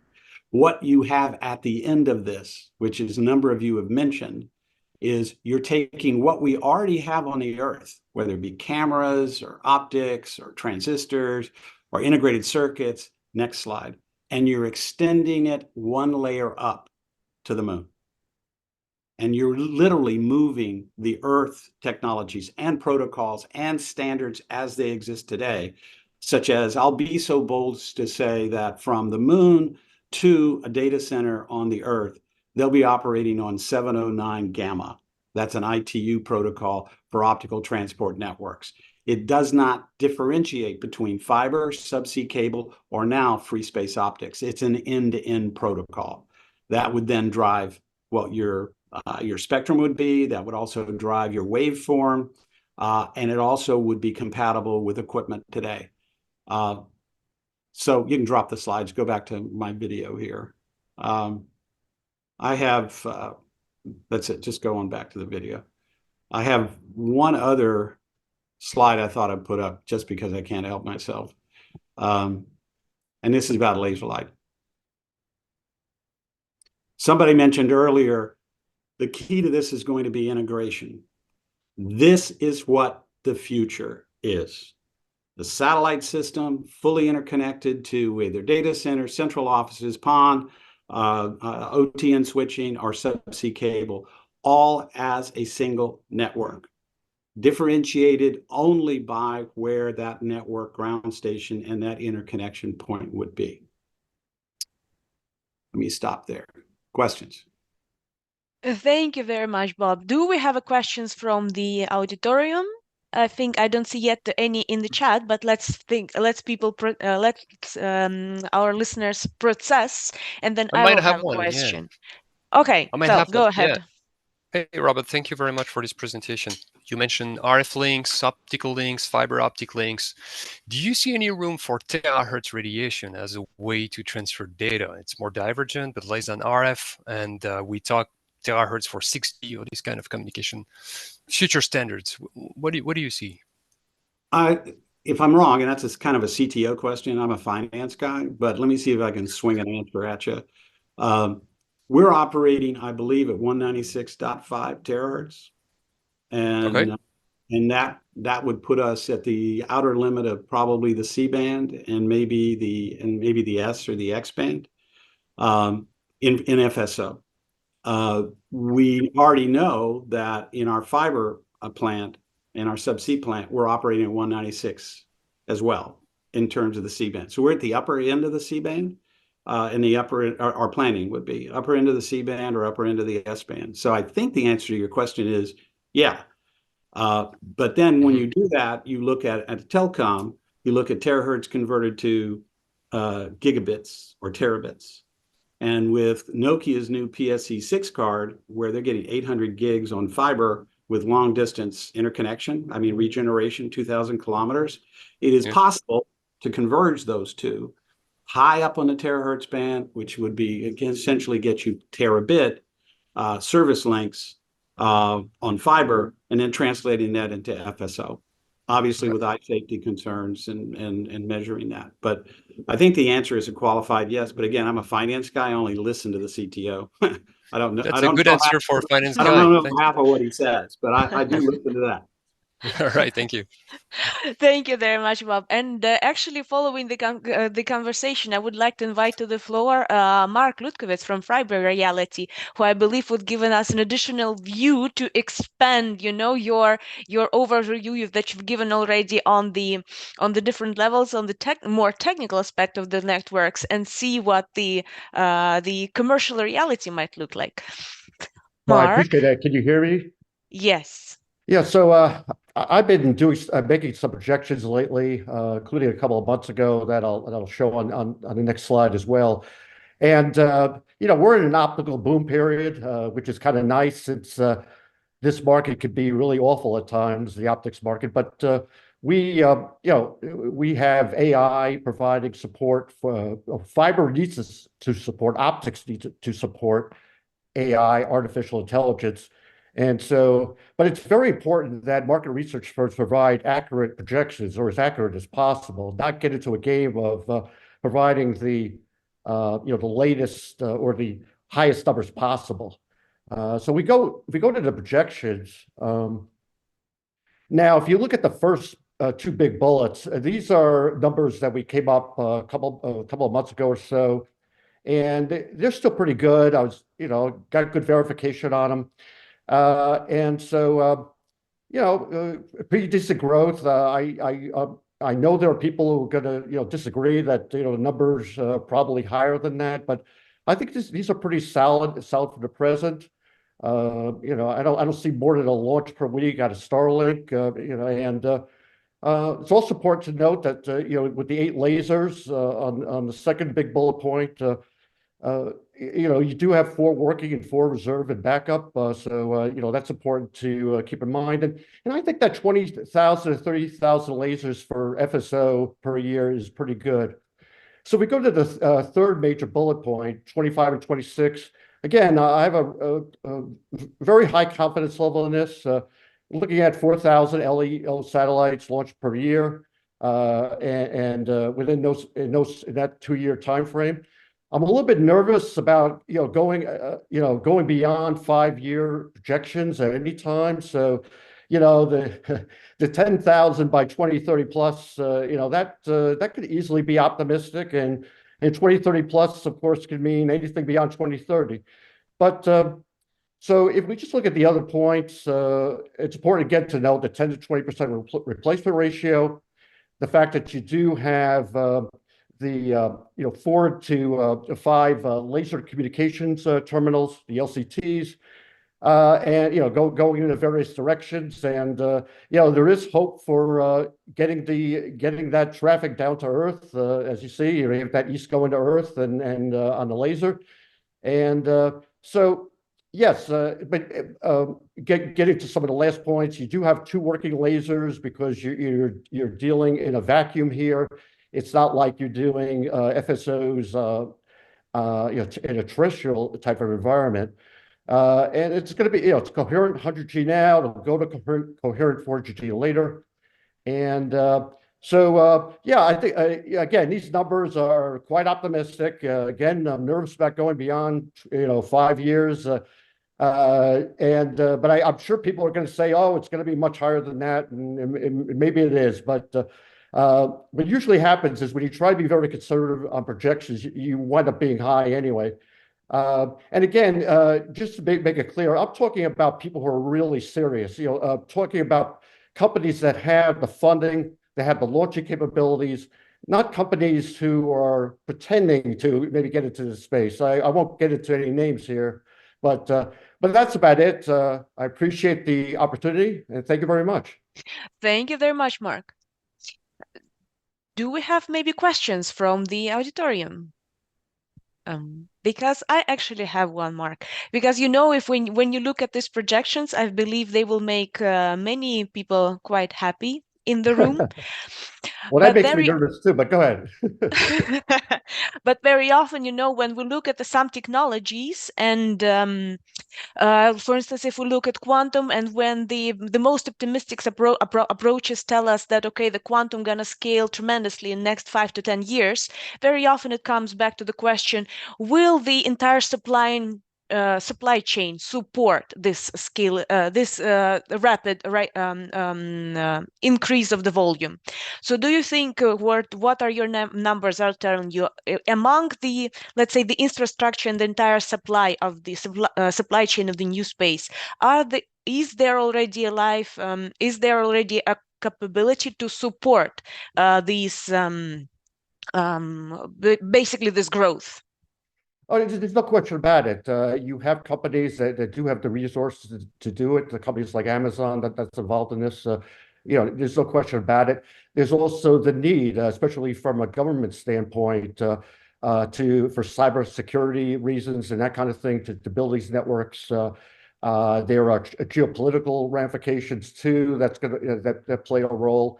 And just to have a redundant network in space is very important. So we may disagree on the actual numbers, but I think this is a hopeful trend, and it's also positive in the sense that really free space optics hasn't been able to happen yet, really in a big way in terrestrial environment, and so it's nice to see that a technology could come about and find its niche, and I think it has.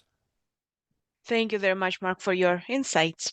Thank you. Well, I think we should maybe close the part on the communications and the free space optical communications and actually switch to observations, because also we know that in the latest tendencies with the sustainability and ecological monitoring playing a role, actually the purpose of many missions is related to the Earth observation and hyperspectral imaging.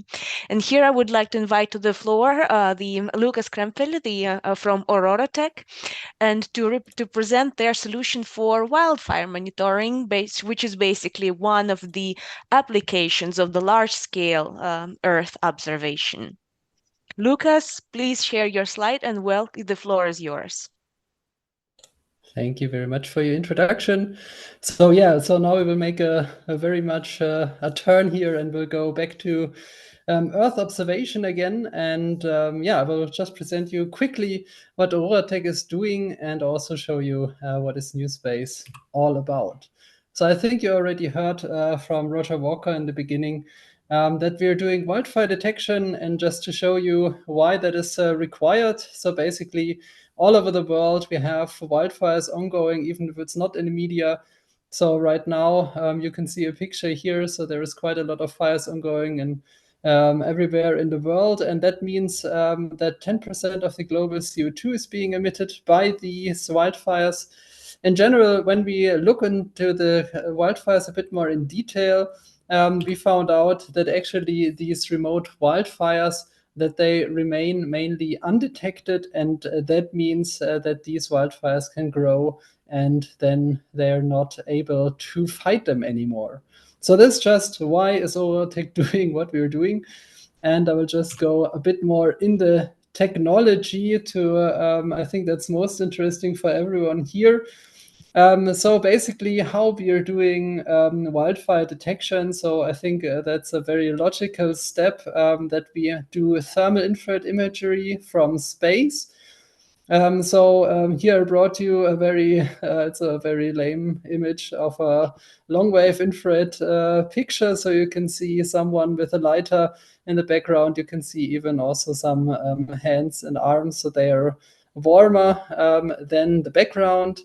And you can clearly see ambient temperature.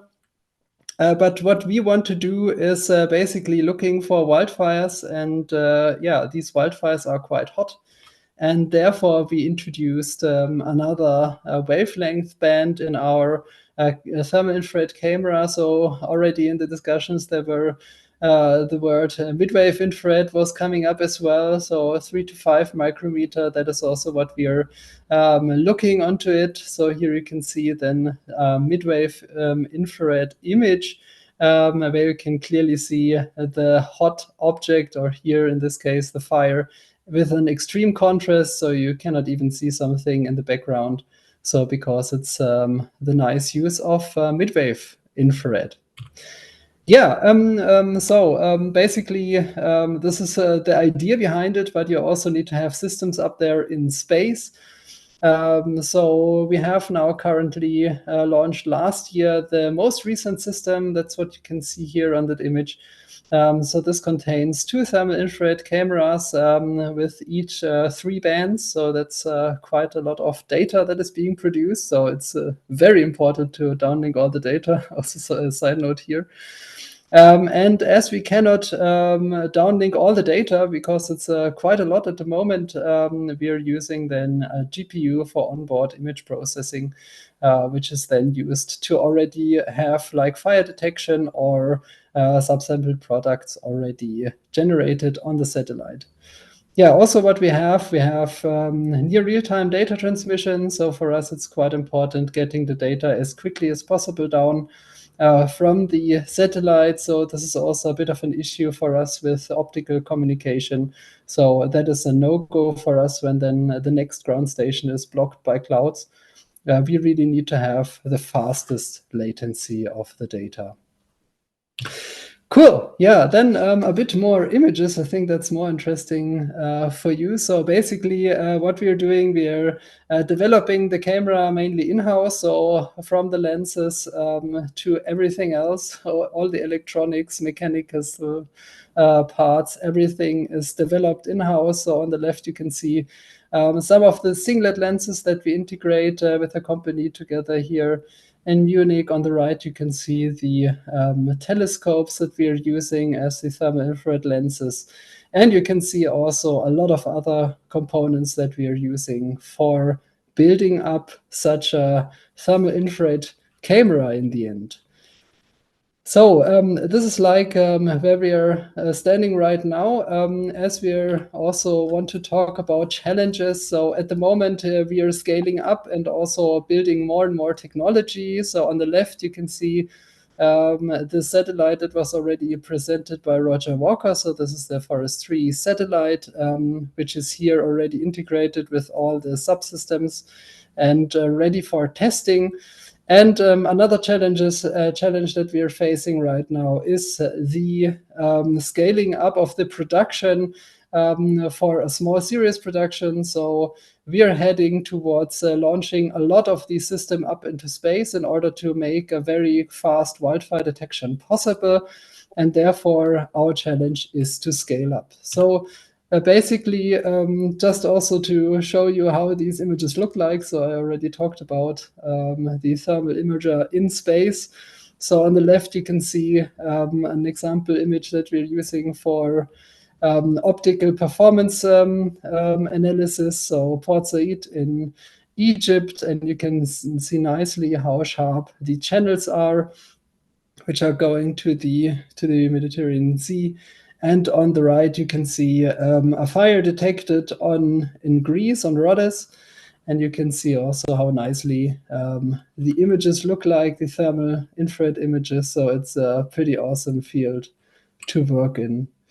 yeah, also just to close up the small presentation. So basically, we want to build up a full constellation. So this year we are bringing up 8 systems up into space. Additionally, then the first very own satellite platform as well. And that's a very exciting year for us. And yeah, for all the optical parts. So we're also open for collaboration, and we're also open for new manufacturers for lenses, for example. So that's also where we're happy to Thank you talk very here. much, Lucas. You can't imagine what it means for Olga, for Elise, for entire Optica team, for me to have you here looking for partners to help you. We understand not only the business, but also the importance of what you do for the world. So thank you very much for that. Let's find you partners. Let's go first to one of the key companies in thin film coatings for optics manufacturing in Optica. We go, of course, to Gooch and Housego. Thank you very much, JJ, for being with us today. Tell us what you do and tell us how you could help Lucas. Yeah, absolutely. So Gooch and Housego is actually a conglomerate of about 13 facilities worldwide and covering, material growth for laser sources. People, you have one slide, right? Just put it up there. I do, absolutely, yeah. So covering, material and crystal growth for lasers, but also fiber and, acousto-optical devices and switches and things that would cover a lot of the optical telecoms that we've talked through so far. But as the forum has shifted its focus to Earth observation, we also have a robust set of capability in both precision optics with respect to polishing and diamond turning and thin film coating out of facilities in the UK. But personally, I'm our product manager for optical systems. So, primarily imaging systems corrected for various wavebands, and our historical value add has been custom solutions, things that are designed to fit particular payloads or particular sensor formats and fields of view and work over given temperatures within a certain volume. But a lot of time has been spent on the call this morning talking to innovation, and I think that part of innovation is not just creating these new technologies, but also realizing where market is driving commercialization and productization of things that you have worked and developed historically. And I think that, the private sector, broadening its reach into low Earth orbit, SpaceX putting 2 rockets into space the Sunday before Photonics West this last month is a perfect example of, how commercially approachable this space is. So as the product manager at Gooch and Housego and responsible for imaging systems and optical systems in particular, and talking to our drive toward commercialization and productization of component parts here, we're particularly excited about a development that we're calling our Apollo series, which are imaging objectives corrected for the V-near, but leveraging historical expertise with respect to delivering imaging systems on a built to specification basis to the Lockheeds and the Northrop Grummans and the Ball Aerospaces of the world to say, well, what if we looked at this and started to make a commercial offering that utilizes these features and lends themselves well? Because in imaging space, I'm sure a lot of our payload integrators are aware that a lot of the commercial off-the-shelf products currently, they're not built in a way that will, that lends themselves to the sort of environments that you'll realize in space, the vacuum, the radiation, and the temperature swings. So, I think this is a particularly exciting development for the group. And then the other, not just the visible through the near IR, but leveraging our experience historically for, we do imaging systems for the short wave and the mid wave and the long wave. And in this space of productization and commercialization, we're also looking at, a set of off-the-shelf space qualified long wave imaging objectives for some of the very large format bolometers that are coming to market. So those are I think the most exciting developments for Gooch and Housego, at least the optical systems group here in Keene, New Hampshire. Thank you very much, JJ. And you can't imagine how important it is for us to have Which and How's Going Optica. Remember, if you want to get in touch with any of the participants, all you have to do is reply the thank you email that you will get, and we will make the introduction for you to follow up. JJ expects many introductions, but I want to give more information to Lucas. And to help you continue ramping up, Lucas, there is another company in the room, and that's coming all the way from beautiful, beautiful Netherlands. So it's a global company. The company is Dencon. Mark, goedemiddag. Beautiful, beautiful Netherlands indeed. Goedemiddag, bijna goede avond. Bijna goede avond. Yes, let me put up my presentation. Let me see. I hope this works, right? Not there yet. We go. Yeah, looking good. Yeah, it's here. Yes, go ahead. Good, thank you. So thanks for the opportunity to present this slide, Jose. So my name is Mark van Dijk. As you already introduced me, I'm responsible for the business development at Demcon Focal, the optomechatronics company of Demcon. For those who do not know who Demcon is, we are a Dutch-based contract design and engineering house for optomechatronic systems. Today, I would like to give a brief overview of... Oh, I hear a phone ringing here. Sorry, was a bit distracted. Not mine. So I want to give a brief overview of the optical communications and sensing applications for space that we are working on. It's probably not new to you, but to introduce a bit of the challenges. When a satellite communicates to another satellite or to a ground station on Earth or so, you have to cover serious long distances, and then all kind of different disturbances that may cause that the signal that you want to transmit, that becomes corrupted or even misses the receiving device at all. So to overcome this, you can imagine all kinds of optical and electronical systems are implemented in between the sensor and the receiver. So we heard that already, I think, from DLR, and I think Roger of the ESA also mentioned this already, and some others. When you do this right, then you have the capability of really good aiming or wavefront correcting capabilities. You can overcome these issues, and you can build a system that can indeed transmit data fast over very long distances. So that's why we worked on the FSM. You can see that, which stands for fine steering mirror, obviously. So you can use this device to, which is space graded, to aim with a bandwidth of 1 kilohertz very accurately a laser beam from a satellite to a ground station.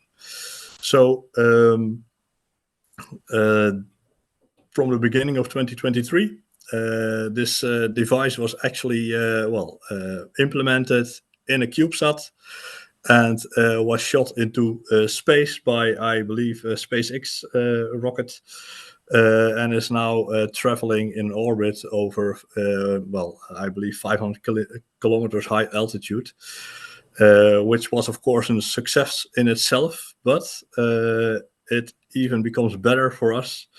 Last month, I believe the consortium, which was a joint venture led by TNO, a Dutch research institute, which we worked closely together with, they reported that this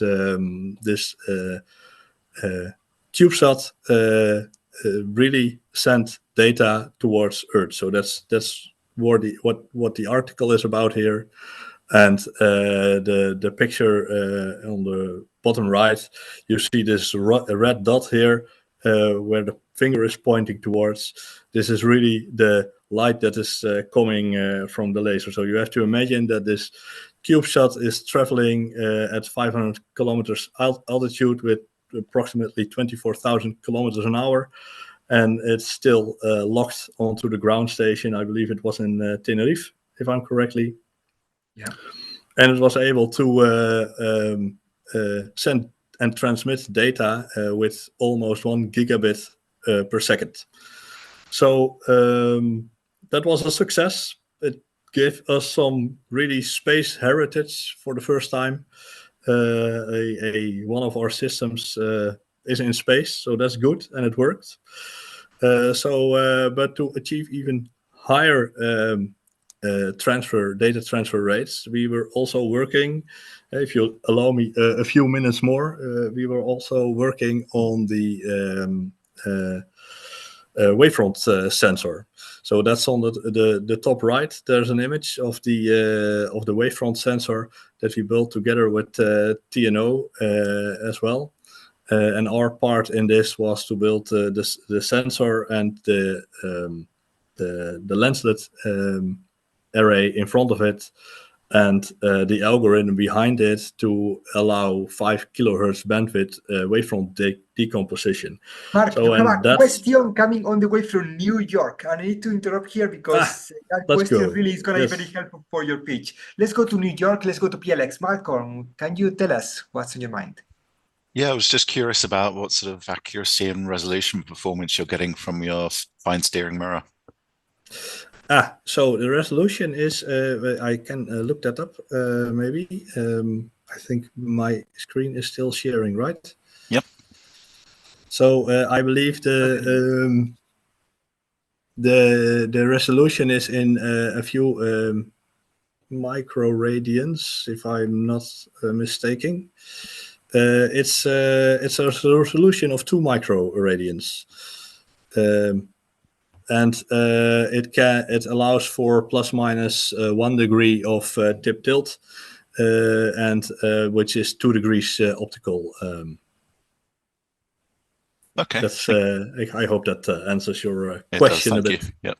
Yes, Good. Malcolm, I hope you found this meeting very useful. We know you have many potential suppliers, customers, and partners in the room. Thank you very much for your support. And then stay tuned because you provide metrology to companies like the next one. And let's go all the way to the capital of optics in Europe. Let's go to Jena and let's meet Sebastian Henkel from Aspherico. Tell us how we can use freeform and spherical optics in space and what you can do for the others. The floor is yours. Send us away. This is the last presentation of today. Send us away the way that we all deserve. Thank you, Jose. Thanks, Optica, for having me tonight. So, Aspherico, as a space solutions provider, I would like to introduce today.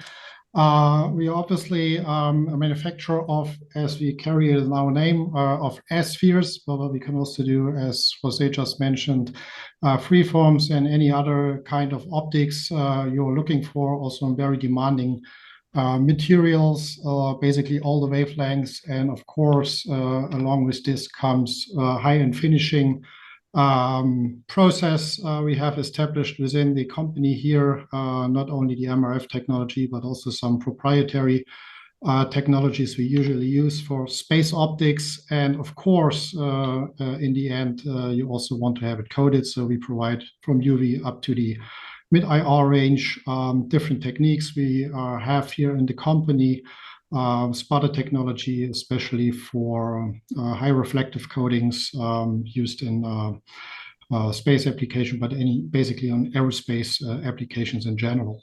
And of course, we can also test them. We have all the test capabilities in-house here in Jena. Along with this comes a big service package. So as some of you might know, we are the digital first manufacturer. So all the entire process chain, the entire value chain is 100% traceable here within the company. We carry all the data here in-house, so no external cloud providers are used. So that's in compliance with ISO. That's what we get asked from our customers. So where is the data saved? So it's everything in-house, physically divided servers. And of course, this enables us to start at the very beginning, given all the nice data we have, not only to manufacture it, but to give you also the full package in terms of design, consultancies and stuff like that. Some references, and I just put a few names here on the missions we have been part of it so far, or still part of it. the Sentinel programs, some other stuff here where we have provided mirrors and spacers for Astro XP program, for instance, then also in terms of positioning sensors, we provided optics to a company in Scandinavia. And we heard a lot about miniaturization today in terms of monolithic designs, in terms of prisms. I would also like to introduce, just to represent the capabilities, I would also like to show you this kind of sugar cube sized little guy here. So it's a very tiny element. I think this could be of interest for most of you to have them incorporated into your optical systems. And as introduced earlier, how can we do that, and how can we really achieve such nice values, and give you a very quick idea of how scalable a product is in terms of the optics, is because our core competence from the very beginning is our, as we call it, our intelligence software, which was basically invented about 22 years ago. Even the buzzword Industry 4.0 wasn't invented yet, and we are living it for 22 years now. Basically trace the entire chain of value of our customer inquiries through the qualification phase, sending all the data into the machines, have them manufactured, have them coded through the integration until it will be put in a parcel and will be sent back to you. This is also in compliance with our DIN ISO 10110 in terms of the drawings and everything. All the data is sent directly to the machines and can be pulled out of the database at any time from day one, lens one, serial number one. Just to give you an example, if you would come up and say, tell me about lens XYZ, what was the measurement data there? Who has worked on the lens? Can you send me the measurement data again? Because I need to have it, I need to import it into my system. We can do it anytime. That's just. Thank you very much, Sebastian. I believe that the concept is clear. I would like, if you allow me, to go back to Lucas now from OroraTech. Lucas, you heard the pitch from Gucci and Housego, which you also heard from Asfericom, from Dencom, from many others today. Can you close the meeting with one challenge from your side that we could all try to address after the meeting with an introduction to you? I think like one challenge also that is challenging for us is covering a wide spectral range of thermal infrared. So we are working from mid-wave infrared to long-wave infrared, and that's very seldom to see on the market. So especially integrated systems are not available. That's why we needed to develop themselves. So therefore, this is a big challenge, and I would be happy to see some solutions coming up here. I hear you, or we hear you. So that's definitely something we see in the market. We are working on that. As of yet, as I just told you, up to mid-wave infrared, but we are heavily working on extending it to the long-wave infrared range for sure. If you can address that challenge, you should get in touch with Lucas from OroraTech. It has been a great meeting. 2 hours and exactly 7 minutes. Please accept my apologies for those extra 7 minutes of your time. I will compensate it by buying you a beer next time I see you. I mean it. I will not claim the expense. I will buy all of you a beer for this 7 minutes. Great. Remember, if you want to get in touch with any of the participants today, you will receive now a thank you email for registering for this event. Reply that thank you email with the person that you want to get in touch with, and us, the Optical team, will personally make the introduction, because it's what we do for a living. But companies do. Thank you for making us happy. Thank you for being part of Optica. Bye-bye.